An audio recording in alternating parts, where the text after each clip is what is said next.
Ема е много умно дете и всички колеги много я хвалят, но поведението й... Ема! Едно време какви деца имаше. Съсипаха тая държава. И въобще няма да играе, вие сте... гати! Странното семейство! Аз съм Колю Лудя. Ковшейката съм аз.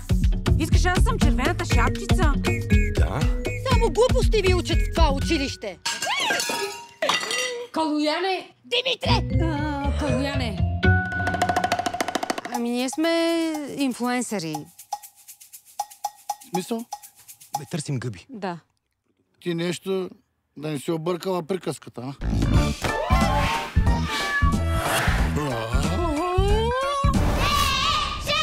Ако не се справяш, ще си загубя работата. Бабо! Хвърлия, може да те ухапе! Да ухапе?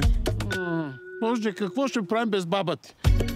Цяла чаша с сопали. Отвратителен.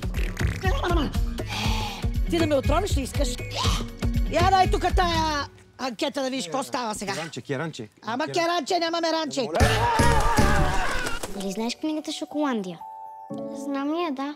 Вярваш ми, че си имам въображаеми приятели, а не ми вярваш, че ти се извинявам? Are you talking to me? Абе, Любчо, ти колко си висок?